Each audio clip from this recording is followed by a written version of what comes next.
सौराष्ट्रदेशे विशदेति रम्ये ज्योतिर्मयं चन्द्रकलावतंसं भक्तप्रदानाय कृपावतीर्णं तं सोमनाथं शरणं प्रपद्ये।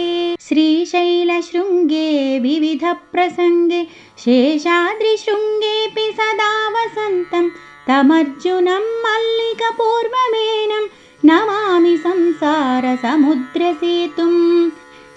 मन्तिकायां विहितावतारं मुक्तिप्रदानाय च सज्जनानाम् अकालमृत्योपरिरक्षणार्थं वन्दे महाकालमहासुरेशं।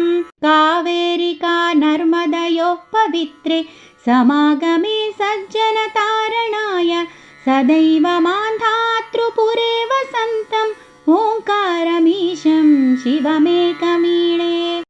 पूर्वोत्तरे प्रज्वलिकानिधाने सदा वसन्तं गिरिजासमेतं सुरासुराराधितपादपद्मं श्रीवैद्यनाथं तमहं नमामि।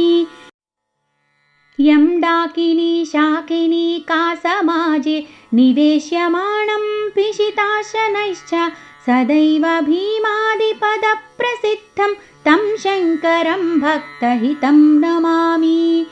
सुताम्रपर्णी जलराशियोगे निबध्य सेतुं विशिखैरसङ्ख्यै श्रीरामचन्द्रेण समर्पितं तं रामेश्वराख्यं नियतं नमामि।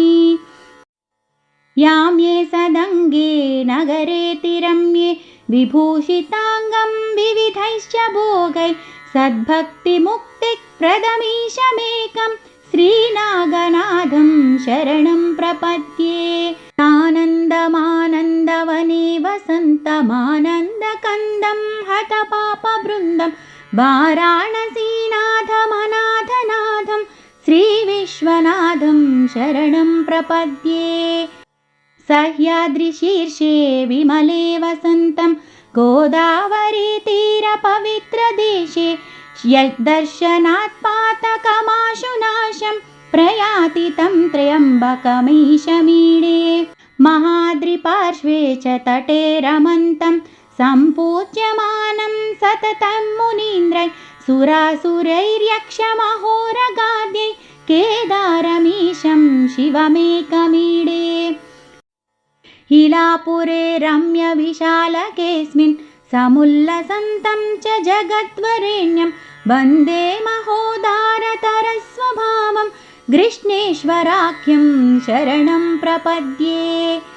ज्योतिर्मयद्वादशलिङ्गकानां शिवात्मनां प्रोक्तमिदं क्रमेण स्तोत्रं पठित्वा मनज्योति भक्त्वा फलं तदालोक्य निजं भजेच्छ इति 12 ज्योतिर्लिङ्गस्तोत्रम्।